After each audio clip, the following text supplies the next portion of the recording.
अरे खाई गईलू लंगड़ा दाम कहिया दे खाई दाम कहिया दे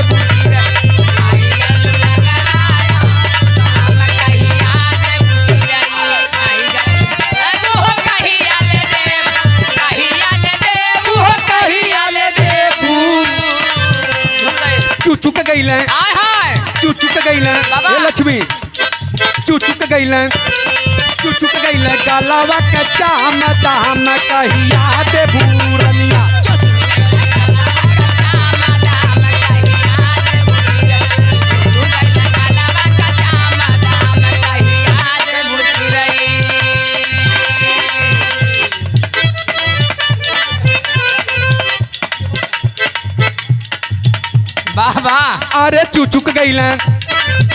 अरे चुचुक गई गलावा का चाम दाम कहिया दे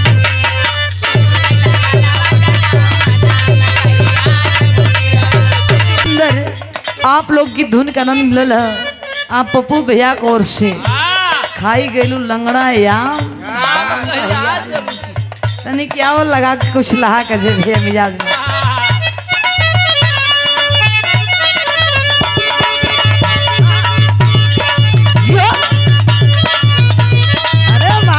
भैया का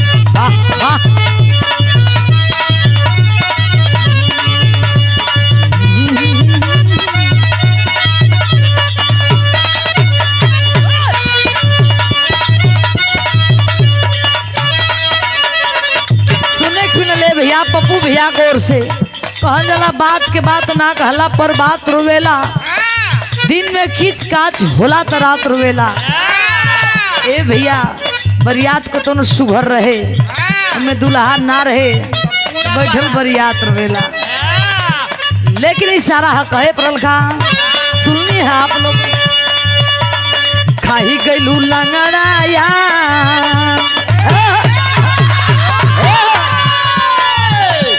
खाई गईलू लंगड़ा दाम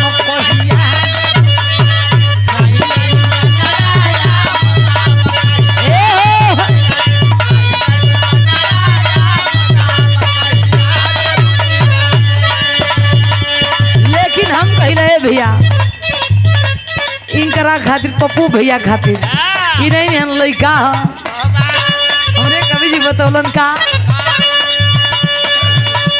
सड़ी गइल बा तोहरो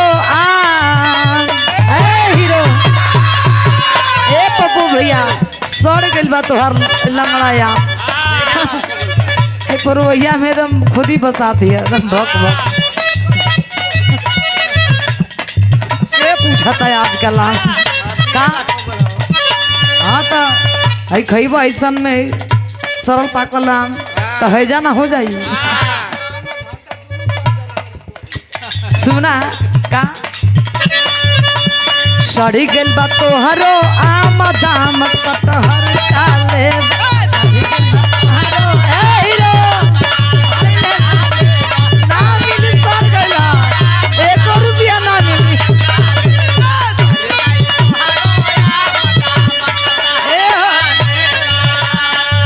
पुरस्कार हमारे दरोगा यादव जी आप बड़े भैया विधायक बड़ा शुभचिंतक आप प्रतापगढ़ गीतानगर के धरती से बड़ी सम्मान प्यार दिया करते हैं विधायक बड़ी सम्मान देते हैं बड़े भैया भैया के चरणों में कोट कोट स्वागत बंधन है।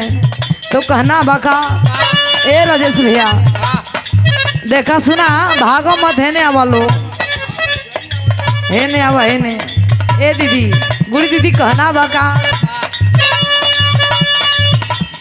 सड़ी गइल बा तोहरो आम दाम कटहर काले सड़ गइल निमन है तो कुछ देबो करती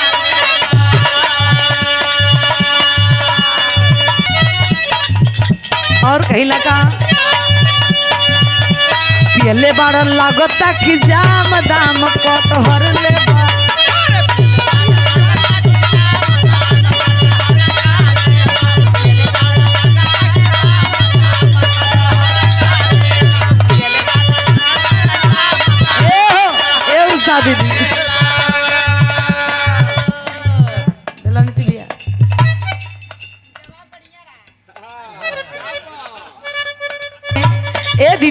कहे का लड़की देखा काले बादाम नाम सड़ गइल है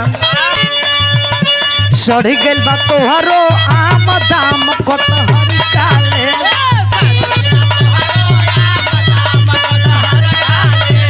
ऐ रो भैया भैया और के नहीं तो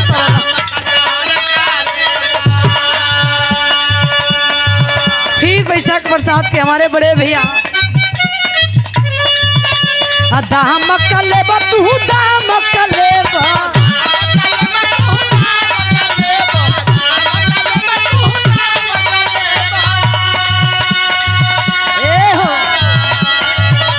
पियले बाड़ लागता कि जा पियले बाड़ लागता कि जा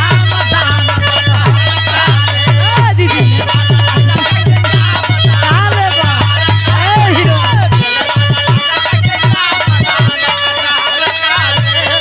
एक छोटा सा बिरहा जैसन कि वीर रस और करुण रस का आप लोगों के आनंद मिल जाए बाबा और समय के देखते हुए अब मास्टर साहब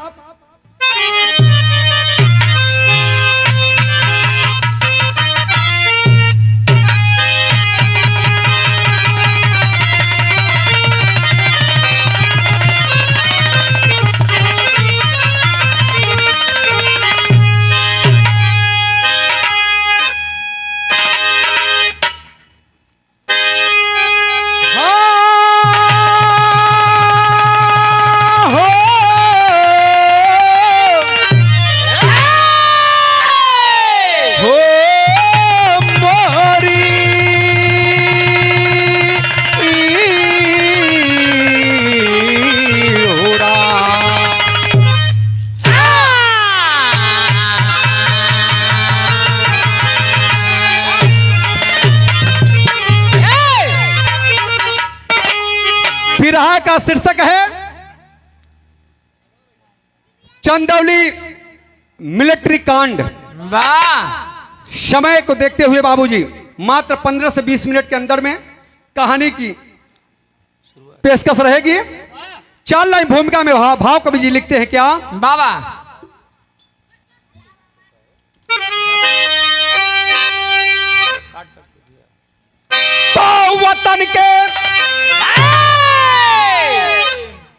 तो वतन के फरिश्तों ने आवाज दी ऐ वतन के सिपाही वतन है तुम्हारा रौदते है फिरंगी वतन को तेरे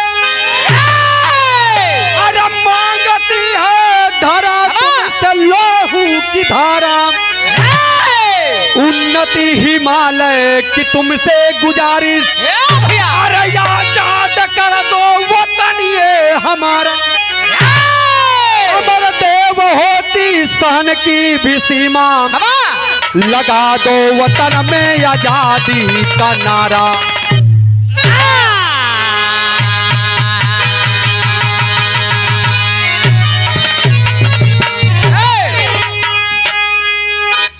भैया हो बाबू हो बाबा बात हो समय के बाबा कवि जी लिखलन भूमिका के लाइन में जिस समय हमारा भारत देश गुलाम था अनेकों वीर नौजवान क्रांतिकारियों ने अपने प्राणों की आहुति दे दी तब जाकर के हमारा देश आजाद हुआ।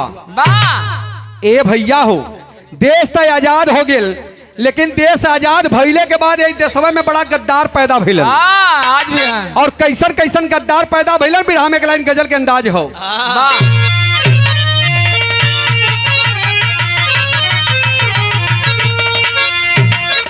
आदित्य भैया अगर से खाना वाना लोग न खेले हुए पूरे पार्टी के खिया दिया और समय के देखते हुए हर काम हुई। तब बिरहा में एक लाइन गजल का अंदाज लिखे के पड़ा बाबा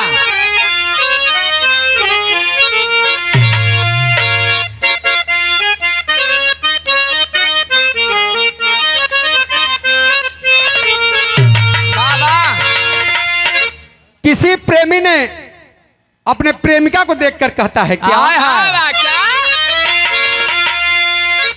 का हो माई बहन लोग खाना ना खा ले लू गुस्सा के तो ना जात हो गुस्सा के जात हुआ तो हमारा नंबर खत्म है, बैठ जाए लक्ष्मी जी का सुन ला। अगर आशा हो कि नहीं तो बच्ची का सुन के जाए तो हम कहा दोबारा हमारा नंबर आई गालिब। वाह लेकिन तैसा 10 मिनट का समय दे जा और आप लोगों के देख के ही बिरहा के गावा के मिजाज बनल है। वाह वाह वाह तो बाबा वह गजल हो।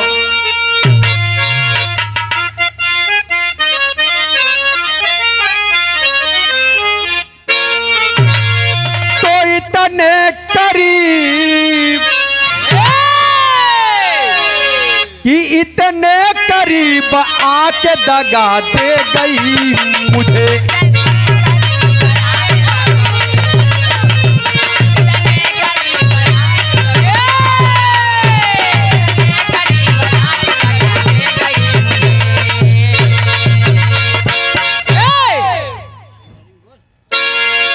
कितने करीब आके दगा दे गई मुझे।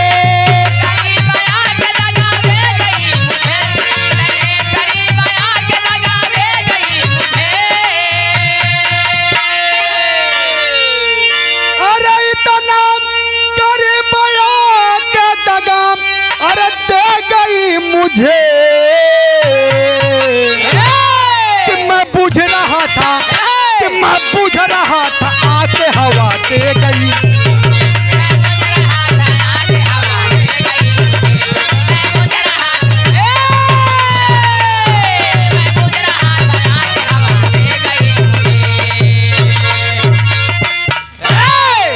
ये तो गजल रहल, लेकिन भाव का कहना हो का बाबा बाबा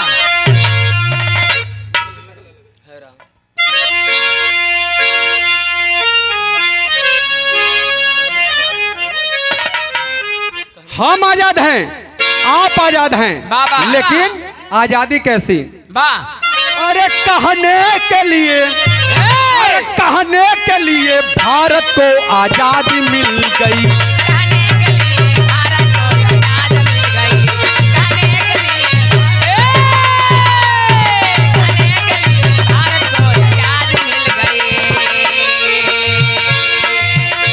कहने के लिए भारत को आजादी मिल गई। भारत को आजादी मिल गई, कहने के लिए भारत को आजादी मिल गई। अरे कहने के लिए भारत को अरे आजादी मिल गई। ए भैया हम आजाद, आप आजाद, कह के तो सब आजाद बा, बाबा। लेकिन आजादी कैसन बा? अरे भीतर ही भीतर, अरे भीतर ही भीतर खोखली बर्बाद।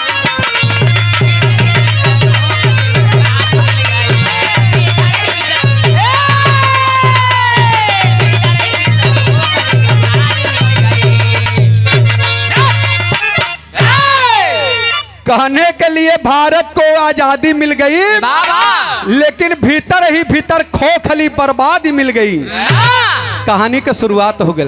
कहानी बा कैसर, कहानी बा कहाँ के तैसा गौर करियन बाबूजी, मतारी बहन लोग, भैया बाबू लोग, बहुत बिरहा सुन ले हो, बहुत बिरहिया गौले हुई हैं। हाँ। लेकिन तैसा यो कहानी के सुनिया, वाह। आँख से आंसू आवे या ना आवे, कलेजा पिघल जाए तब मनिया। बाबा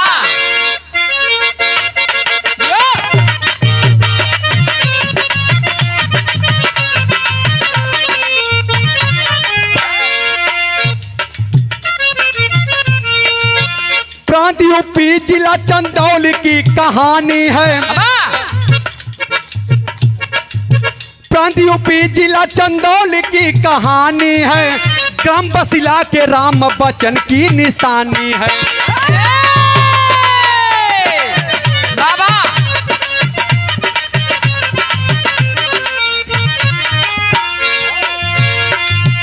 राम बचन जी के 4 ललनवा रहल हैं।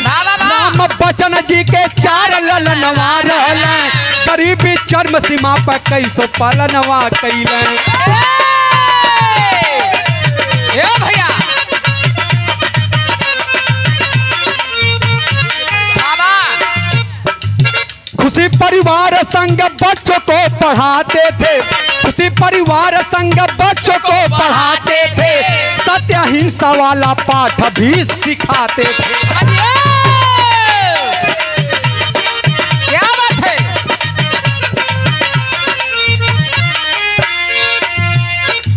समय गुजरने लगा,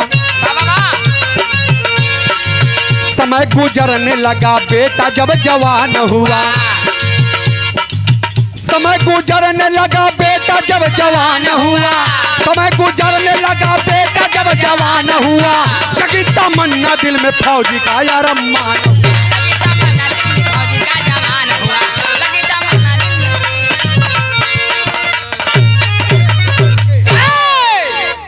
भैया हो बाबू हो, बाप के समझ ला, बिरहा तो बहुत सुन ला, लेकिन ग्राम बसीला जिला चंदौली के रहे वाला राम बचन पाल जेकरे हो बाबू 3 बेटवा। बेटवा का नाम, बड़ लड़का का नाम अरविंद पाल बतावल गेल। बाबा पढ़ा लिखा के बल्टा चला के गरीबी में पेट का पालन कैले, परिवार अपन संभलन। लेकिन बेटवा जब नौकरी के काबिल भेल, फार्म भरलन, फार्म पास हो गया, गैलन दौड़ निकालब दे चंदौली के पॉलिटेक्निक मैदान में। वही समय एक घटना घटल। घटना का घटल बिरहा में गीत लगल।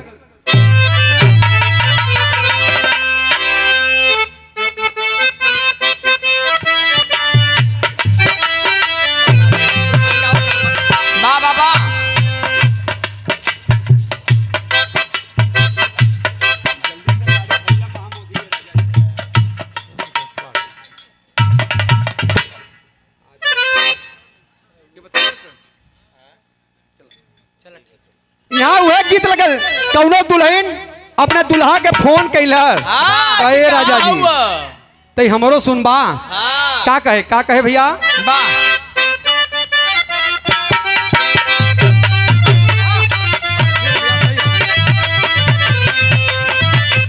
यह कहले बा, अरे जल्दी से गाड़ी धैली माँ मोदी राजा जी,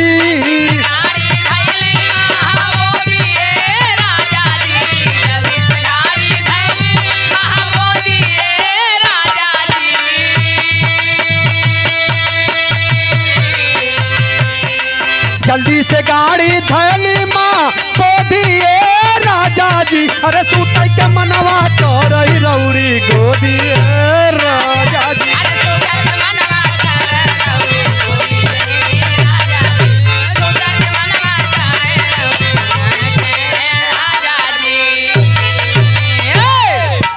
ए भैया ये तक गीत रहल, लेकिन मिलिट्री जवान के सपना सजावत हुआ अरविंद पाल। अगर भर्ती निकली तो मिलिट्री का जवान बनब। एक दिन संजोग बस पेपर पढ़त हूँ, पेपर में निकलल का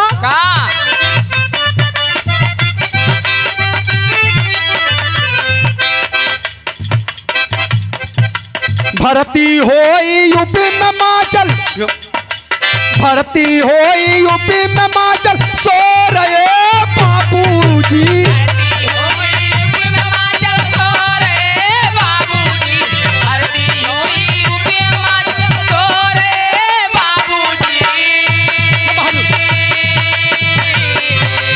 भर्ती होई यूपी में माचल, सो रहे बाबूजी, अरे लड़का चला चंदौली की ओर बाबू।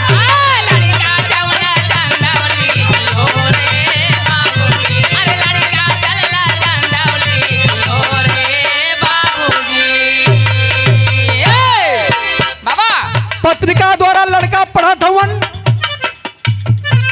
कि भर्ती मिलिट्री जवान की पॉलिटेक्निक मैदान चंदौली में होगी। कब होगी, कैसे होगी, अंतरा में बताना पड़ा क्या।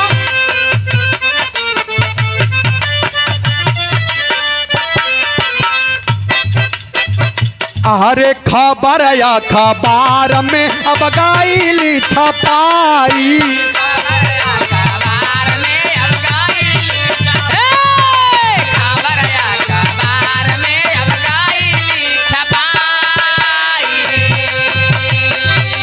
धीरे धीरे 13 तारीख गईल नियाराई,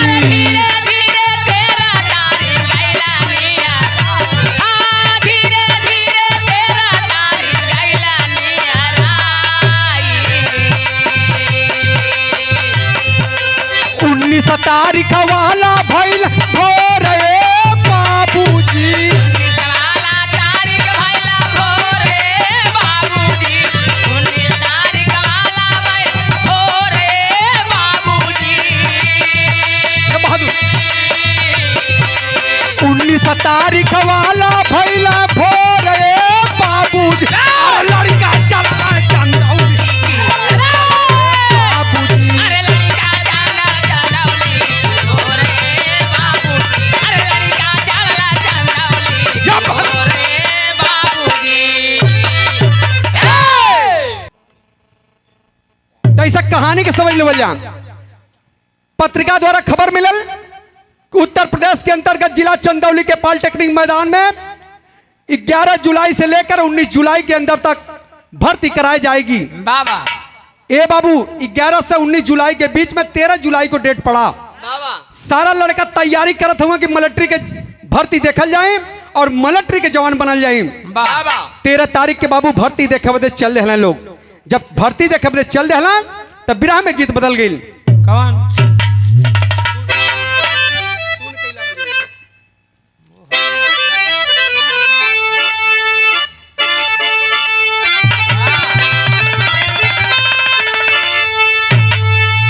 देखा दुखीराम बाबू नन्हा राजेश चचा ये ओ जमाने तोरा सबके जमाने वाले गीत हम मिर्जापुरी चौलरिया बनारस के कचकचवा जौने समय गवैया लोग राजा हेड़ के गाय दे। अरे अच्छे अच्छे गवैया चाहे जहाँ कहो पसीना फेंक दे।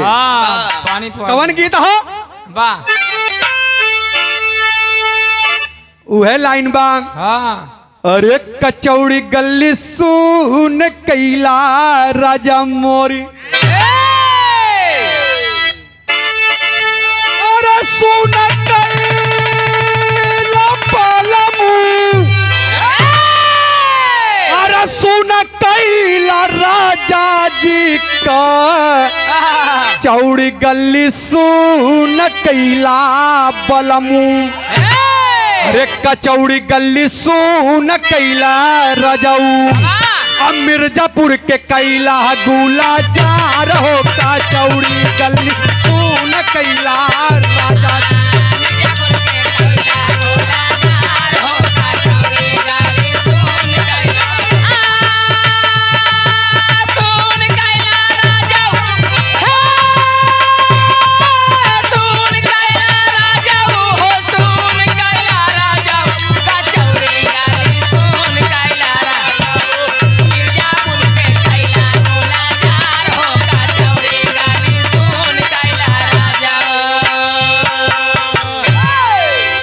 मिर्जापुर के कैला गुलजार हो कचौड़ी गली सुन कैला राजा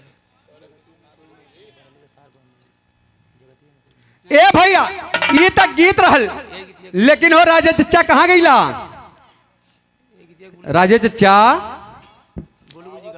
कहाँ है यही गीतिया के तैसा स्वर्गीय बुल्लू गुरुजी हमरे बदल दे।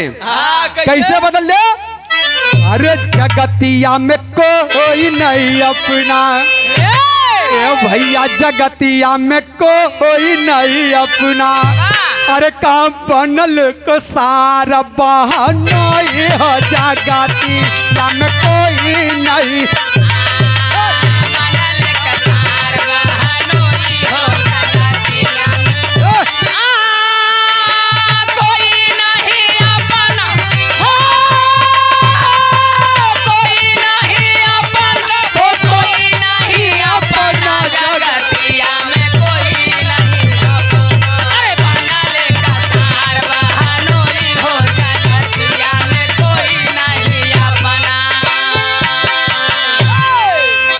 बनले का सार बहनोई हो जगतिया में कोई नहीं अपना अगर ऐसे मजबूत हुआ तो सब तोहार हो हाँ सारो बनब दे तैयार हुआ वाह लेकिन यही से कमजोर हुआ तो तुहार जीजो न बनी है। वाह तब खैर गीत के अपने जगह छोड़े तैसा भौआ पे गौर करियन हो भैया। बाबा तब जौने समय एक खबरिया एक पेपरवा के पढ़लन अरविंद पाल बाबा राम बच्चन पाल का लड़का जब पढ़ले हो बाबू तब भर्ती देख बदे चलत हुन। कैसे भैया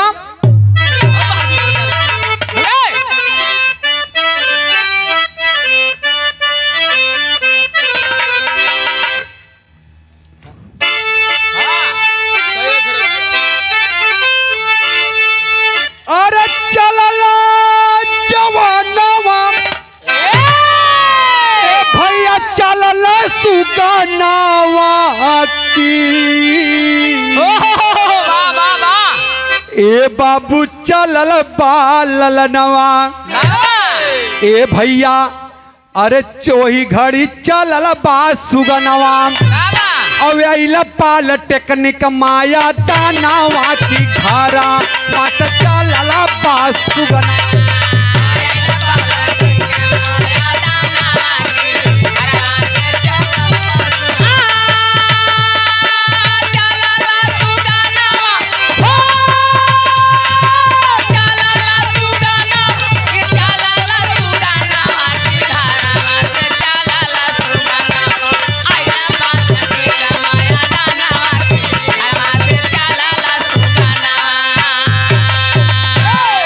मात्र 5 से 7 मिनट भैया हो तैसा भौआ का लैनिया तैसा गौर करियन जौने समय अरविंद पाल चंदौली के पॉलिटेक्निक मैदान में मिलिट्री के भर्ती देखा बदे जाए के तैयार हो गईलन उस समय माई सावित्री कहली ने लाल ए अरविंद बेटा तू कबर भोजन बनाओ थे रे बेटा वही के खा के तू भोजनवा चल जा लाल और न जाने तू कब यही बा तब माई कहली न अंतरा के में का कि कहली मतारी बेटा अरे खाई ले बखनवा अरे कहली मतारी बेटा अरे खाई ले बखनवा और नहीं जानी लाल कबले अरे यही भवनवा तब अरविंद पाल कहत हुआ कि नहीं बा समैया माई समैया माई कि लाल कहल तौने छानावा के घरवा से चलला बा सुगनवा और यही पाल टेकनिका दरिमिया नावा की अरे घरवा से चलला बा सुगनवा जौने समय हो बाबू पॉलिटेक्निक मैदान चंदौली में अरविंद पाल पहुंचते हैं बाबा उधर मिलिट्री के जवानों की दौड़ शुरू हो जाती है बाबा जब दौड़ शुरू हो गई जौने समय लड़कन के दौड़ बा बाबा वीर रस का भाव हो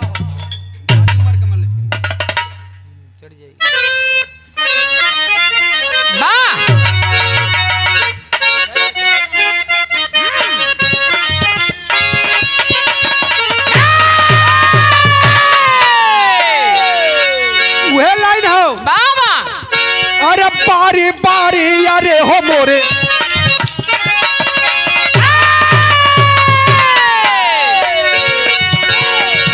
अरे बारी बारी अरे हो मोरे रामा बारी उमर कमर लचकनिया बारी उमर कमर लचकनिया गोरिया खींचा निहुर के पनिया गोर का झूले झूलनी अरे बारे उमर कमर लचकनिया गोरिया खींचा निहुर के पनिया गोर का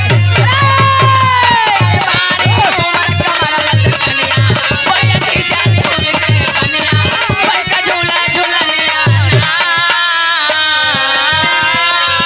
ये तक गीत रहो भैया लेकिन लड़का दौड़त हुआ कैसे दौड़त हुआ बाबा अरे लड़का लड़का यार हो मोरे रामा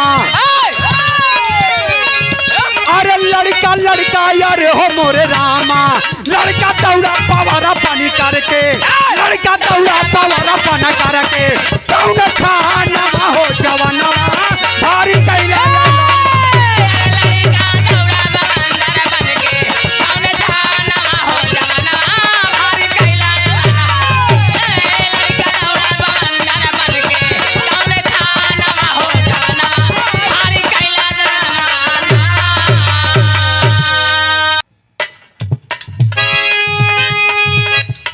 यश के थाप गया गकारी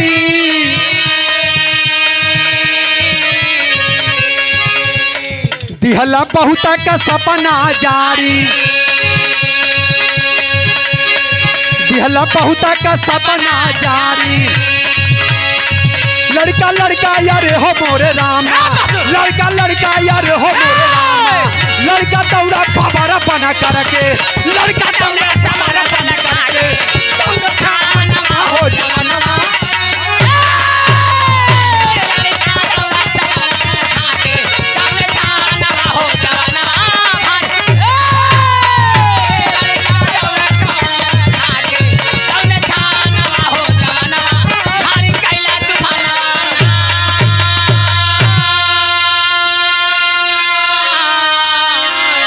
भैया हो बाबू हो बात के समझ लेवल जान जौने समय पॉलिटेक्निक मैदान के चक्कर सारा लड़का काटे लगलन बाबा। दौड़ा लगलन एक राउंड 440 मीटर के, वाह वो राउंड के 4 चक्कर लगावे के बाद अच्छा ये देखिए भैया, बात कम भैया गुड्डू बाबू तैसा ध्यान दिया, एक राउंड 440 मीटर के, जब कुल लड़का 3 राउंड 440 मीटर वाला पार कर ले तो ब्रिगेडियर एस के थापा चौथे राउंड में गोरखा वाले लड़कों को दौड़ा लिया करता था। वाह जे 3 राउंड दौड़ल हो और जे 1 राउंड दौड़ा तो पहले आई बकरी भैया, तो हमारे हिंदुस्तान के फौजी जवान बेचारे हार जा रहे थे। लेकिन अरविंद पाल तब फिर भी नहीं माना, नहीं रुका। चौथे राउंड में गोरखा वाले लड़के दौड़ रहे हैं, फिर भी वो अपने दौड़ को चालू रखा है और नतीजा निकला कि सबसे पहले आने का काम किया। ए भैया, जे लड़का पास बा हो सबका नमवा लिखा था ब्रिगेडियर एस के थापा, अरविंद पाल का नमवा नहीं लिखलस। अरविंद पाल जाके गोड़वा पे गिर गल, बाबू राम साहब बड़ा गरीब के बेटवा ही हमार बाबू राम बचन पाल हो भैया साहब, बहुत मजूरी धतूरी कई के पलटा चला के हमान के पढ़ा लिखा के यहाँ तक पहुँचल साहब, हमरो नमवा लिखला साहब, हमरो नमवा लिखला। ए भैया जान गया ब्रिगेडियर एस के थापा कि इस लड़के को हम मना नहीं करेंगे, डांटेंगे नहीं तो सारे लड़कों में भगदड़ मचवा देगा। ए भैया हो, आज एक सिपाही को इशारा कर देता है ब्रिगेडियर एस के थापा कि साले को मार गिराओ। अरे भैया आदेशवा पहुंचा हो सिपाही कैलन का, भैया ई लाठी और अरविंद पाल के मार के जमीनिया पे गिराई देलन। जब अरविंद पाल जमीनिया पर गिर गईलन हो पंचो, वो समय आवाज देलन कि भैया मेरा देश के जवान आप लोग खड़ा होकर के मेरा मुंह देख रहे हैं, तमाशा देख रहे हैं। आज मैं मरा रहा हूं, कल आप भी मराएंगे, कल परसों आपका बच्चा मराएगा, हिंदुस्तान के बच्चे मारे जाएंगे और आप लोग ऐसे देखते रह जाएंगे। जौने समय बतिया के सारा जवान सुन लो हो पंचों, उसमें कैलन का चौक में कहना हो, अरविंद किया है पुकार नहीं सुने बदका,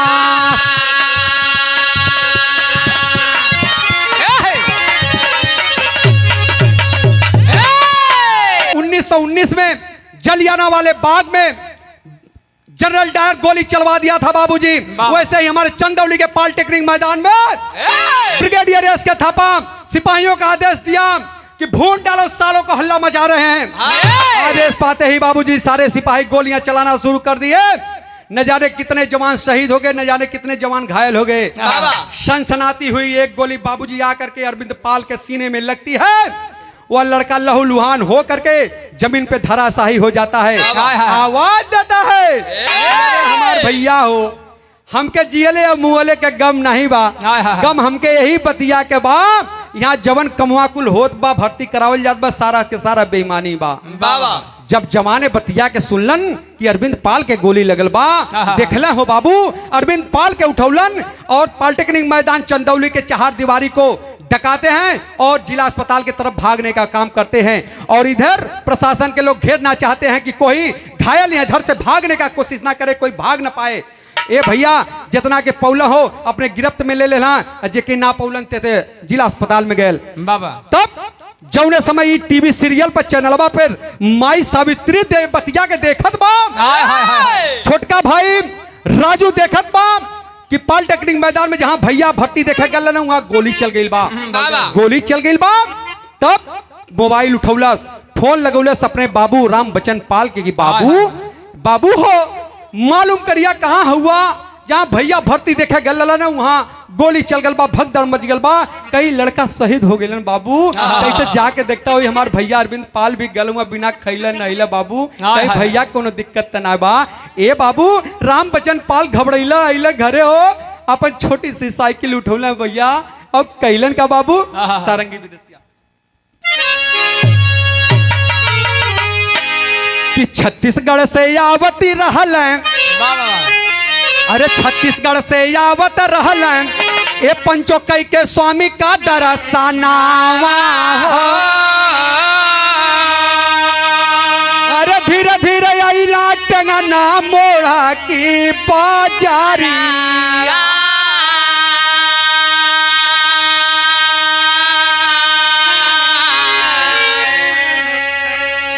तब से मोबाइल पर फोन आइला, अरे राजू छोटा सुगानावा के,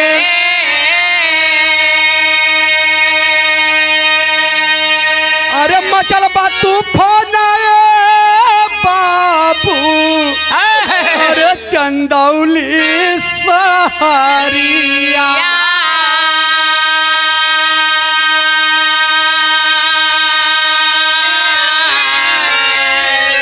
अरे भर्ती देखा गायल रहल अरे भर्ती देखा गायल रहल कहाँ यार बिंद मोर पीरा नावा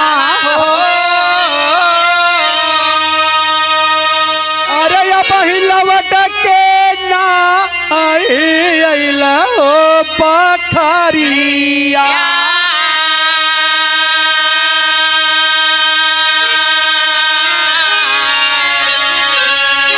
सुन के बयानावा बाबू ये पंचो अइला भवानावा हो हर रोई रोई मतारी कैली ए भैया स्वामी से पियोगा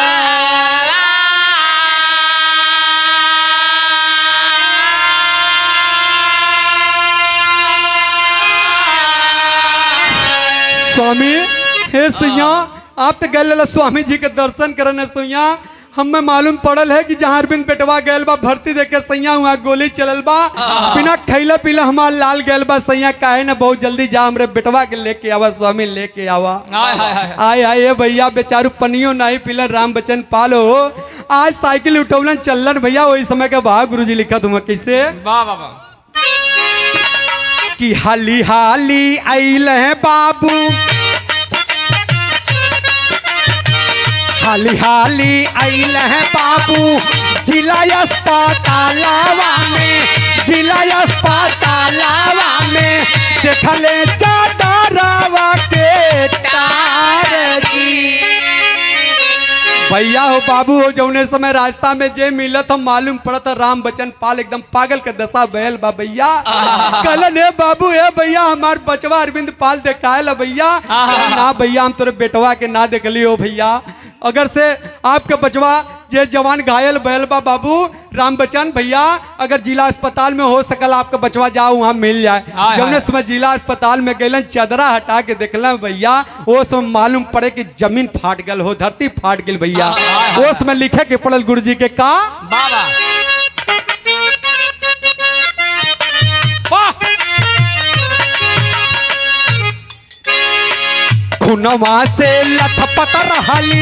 खुनवा से लथपथ रहली लाल का सूरतिया भैया लाल का सूरतिया हो बाबूजी का आवे न देकार दी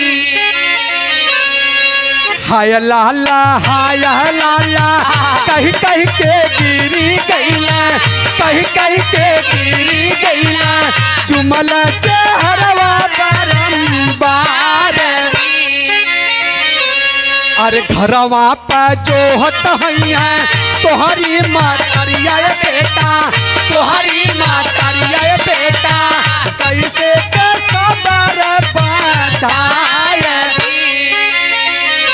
लाल बेटा अरविंद अरे बेटा ही कैसा हमरे साथ धोखा कैला लाल आखिरकार में कैसा तू लहू लुहान बैठ सुतल हुआ लाल उठा ये बेटा उठा हो तोहर माई सावित्री तोहर राह देखा तो पगली सुबेरक वक्त बतौले से खाना बना के रख ले तू बेटवा खा के ना ले रे लाल चल बेटा चल तोर माई तो के जोहत रे बेटा ए बाबू मालूम पड़े हुआ देखवैन के आंख से तर आंस गिरत हो राम बचन पाल बचवा के लाश के ऊपर गिरलम भैया बेहोश पड़ गईलन मालूम पड़े के दुनिया में ना हुवन हो आज गांव जवार के लोग जलन की अरविंद पाल धरती पे दुनिया से विदा हो गईलन गईले हैं अरविंद पाल के लाश के लेके जब घरे अलन जौने समय माई सावित्री जल्लिन की हमार बचवा अरविंद आ गईला बचवा के थाली जौन सुबेरमा के खनवा बना के मतारी सावित्री रखले रहो भैया खनवा का थलिया लेके चलल की बचवा के दे दई एक सुबेर का गैल लला शाम के आलक दुख ओवर खाई ले जौने समय हो बाबू आज अरविंद पाल का लाश जमीन पर घर के सामने सुतावल गईल माई देखली कहीं बचवा हमारा अरविंद ना देखा था वहाँ राम बचन पाल के जब पानी का बूटा उटा मारल गए जब होश में अलन कहा पगली सावित्री का रोवत हूँ बचवा तो हमार सूत गया अब हमने से कबो बोली ओली ना रे पगली कबो बोली ना ए भैया आज राम बचन पाल के करजवा बेहरत हो भैया आज माई जौने समय बतिया के सुनली खनवा के थलिया हथवा से छूट गल जब छूट गल भैया तो कवि जी के बड़ी दर्दनाक भाव लिखे के पड़ल वाह वाह वाह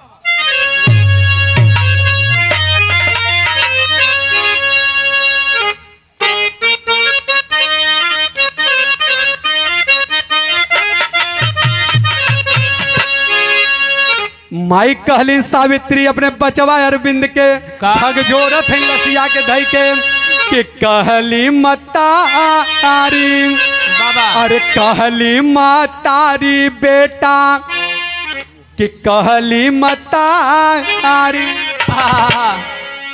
वह गीत बाकी पिया परदेस गईल तार लागल टोपी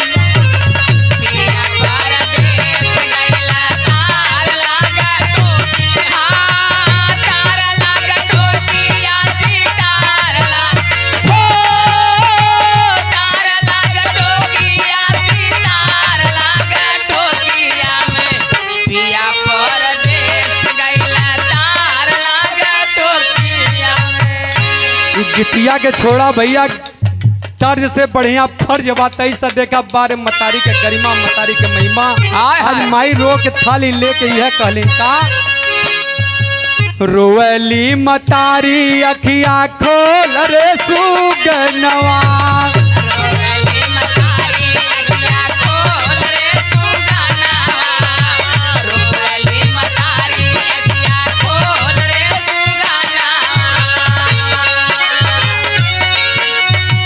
खोल रे सुगनवा अखिया खोल रे सुगनवा खोल रे सुगनवा अखिया खोल रे सुगनवा हमरे दुअरवा तू डोल रे सुगनवा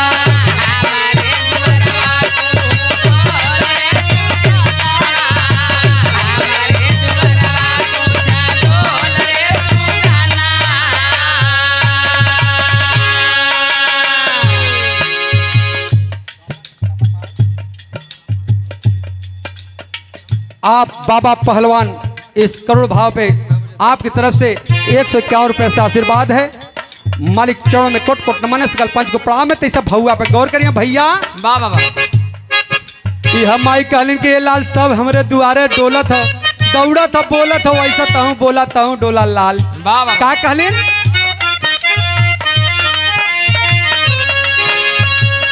बेटा बेटा कही के लाला के हम बोलैबे बेटा बेटा कहि के लाला के हम बोलाईबा बेटा बेटा कहि के लाला के हम बोलाईबा इतना ना दौड़ खातिर भोरवा में के हम जा गई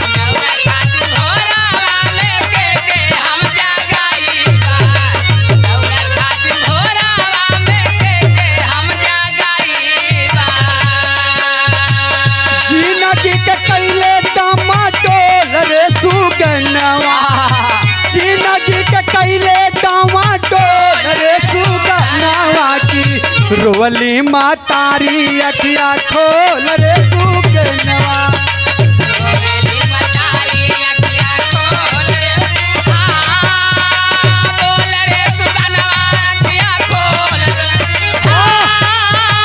बोल रे सुगनवा अखिया खोल रे सुगनवा रोवली मातारी अखिया खोल रे सुगनवा रोवली मातारी अखिया खोल रे सुगनवा माई कहली ने बेटा आप दौड़ा बदे हम के बुलाइब लाल के जगाइब हाय हाय मालूम पड़ा था कि हमारे करजवा के तू चीरत हुआ उड़िया लाल उड़िया लेकिन ये भैया गांव जवार हितई नतई के लोग यह समझावत है उनकी सावित्री जे धरती पर आयल ओके एक न एक दिन समय के अनुसार जाए के बाद तो उनकर यही बहाने आई गल अरविंद चल गई लेकिन तोरे गोदी में भाई दू गो लाल हुवन उन्हन के बलवान बनावा उन्हन के हिम्मत बढ़ावा घबरा मत जवन लिखल रहला वो होला ए भैया सबर धरौलन माई के करेजा क्या करे माना हो। आज लाश का अंतिम दाह संस्कार करल गई। आज गोलियों की गड़गड़ाहट से सम्मान शहीदों को दिया गया साथियों। लेकिन इस दशा को देखते हुए हमारे कवि जी को लिखना पड़ा कि आज हमारे हिंदुस्तान की यह व्यवस्था है, यह व्यथा है, तो आगे चल करके क्या होगा। पापड़ का भाव मास्टर।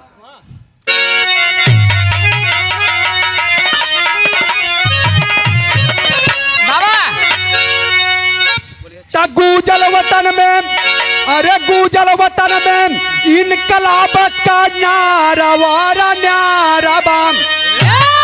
गूजल वतन में इनकलाब का नारा वारा न्यारा बाम। चंदौली में बहल खून का धारा वारा न्यारा।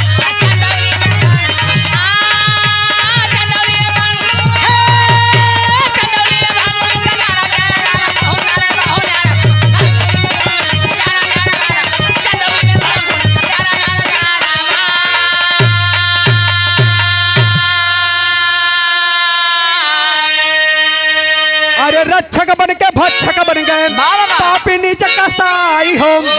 अरे गांधी गौतम के गरिमा में अरे भैया दिहाए दाग लगाई हो।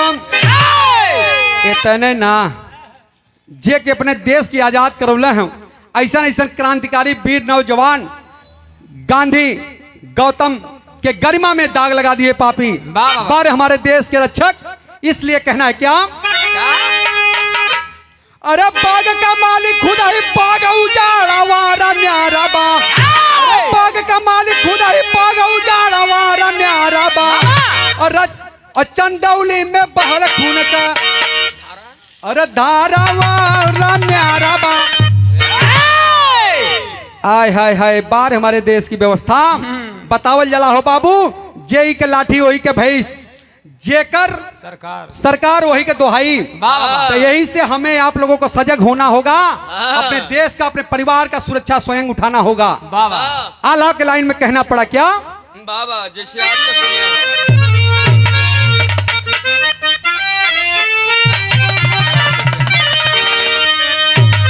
हाय राम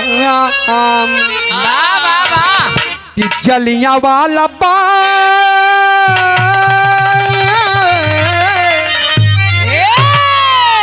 क्या बात है। अरे जलियां वाला बाग पापी चंदौली के बनवल भैया।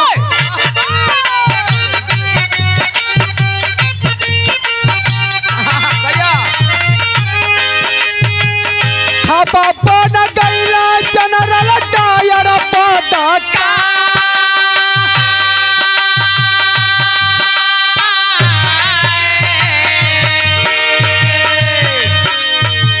लसिया पर गिर के रोवे पागली मतरिया भैया।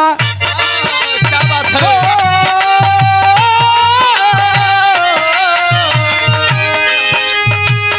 माई कह के लाला तू बोलई जाए कपा।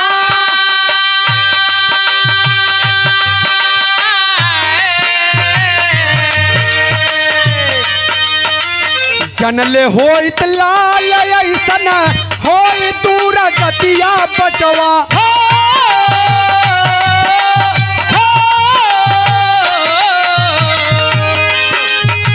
रखले होई दिया चारा में तोहके रे संपा।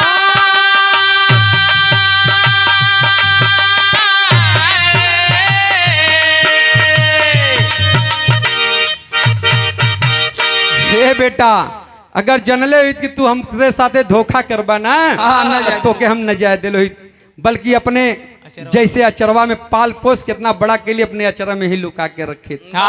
लेकिन जा बेटा जा, हमसे धोखा कर गईला। ए लाल मतारी के महिमा हो बाबू, पागल हो गई मतारी, रोवथिन बिलखथिन। लेकिन बारे मालिक आखिरी लाइन में गुरु घर आने के, सॉरी खड़ी के लाइन लिखे के पड़ल कैसे।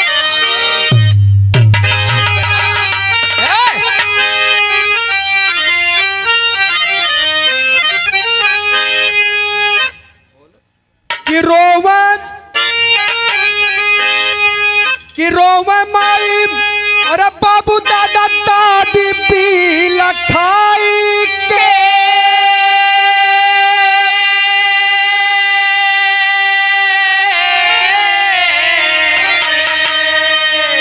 अभी कुल खड़ी का लाइन लक्ष्मी जी बिरहा में कहाँ देखे और सुने के मिलत बा, लेकिन वाह बारे हमारे जगदीश पाल गुरु जी और हमारे मनोहर पहलवान कवि जी, वाह वाह क्या बात है। आइए मास्टर।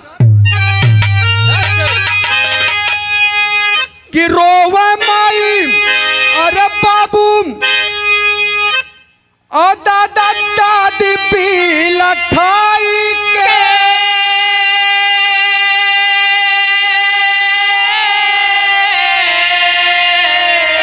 अरे कहवा गई लाल, अरे कहवा गई लाल, अरे कहवा गई लाल, हमसे नातावा तोड़ाई के कहाँ गई लाल।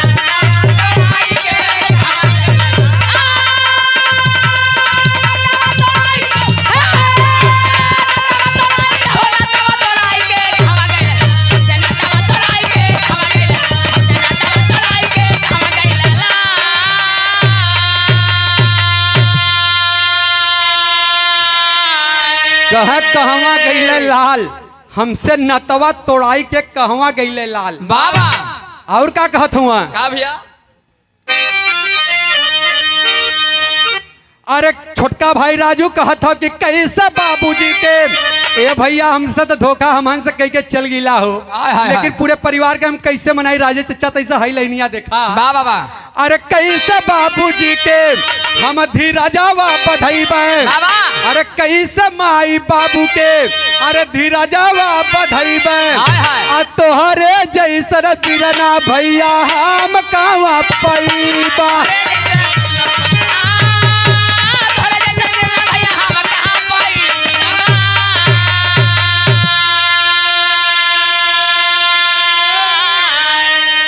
नहीं बाटा धीर, अरे नहीं बाटा धीर, अरे जा धीरा जावा बधाई के,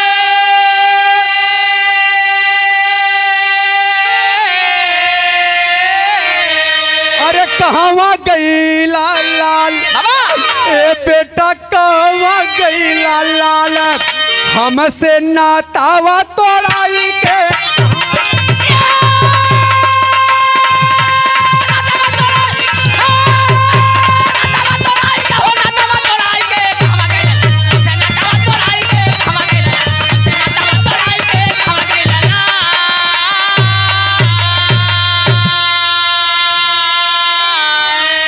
हमारे धर्म के पिता है आप राजेश चाचा जी के पोती की तरफ से, सही है भैया राजन? 151 रुपए का पुरस्कार मालिक सुकीरा के सकल पंच के प्रणाम बा। भैया हो बाबू हमारे गाना हमार गाना समाप्त बा, लेकिन तैसा एक लाइन बतिया के समझला। बाबा आज अरविंद पाल के लाश का अंतिम दाह संस्कार किया गया बाबू, लेकिन बार हमारे देश की व्यवस्था बतौली पहले कि जेही का लाठी वही का भैंस, हाँ जैसे आज का समय चला था, और जेही का राज वही का दोहाई। हाँ तब भैया हमरे अपने बाल बच्चन के पढ़ावे को ही, लिखावे को ही, जागरूक करे को ही, अपने समाज के जगावे को ही। हाँ, न कि मंदिर बनवावे के होई। हर समाज में हर चीज जरूरी है, लेकिन शिक्षा सबसे जरूरी है। बाबा साहब ने कहा है शिक्षा वह शेरनी का दूध है, जो जितना पिएगा वह उतना दहाड़ेगा। बाबा भीमराव अंबेडकर साहब ने सबको इग्नोर करते हुए मात्र अपने पढ़ाई और शिक्षा पर ध्यान दिए, और इतिहास पूरे धरती पूरे संसार में अपना नाम इतिहास में अमर किए। और जिनके संविधान द्वारा हमारा हिंदुस्तान चलाया जाता है, चलता है, वह बाबा भीमराव अंबेडकर जी का देन है। तो आइए मास्टर साहब, यही से कहल गई हो कि हम आप के जागरूक न हो जाए तो समाज में बड़ी धोखा खाए हुई। आखिरी लाइन में गुरु घराने के परिचय हो।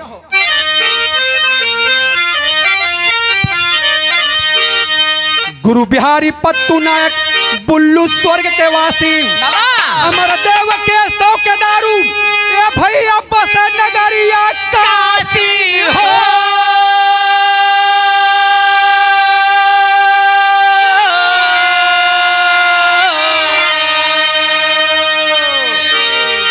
अरे चंदौली, अरे चंदौली धरती घाटी बन गई, अरे चंदौली धरती घाटी बन गई।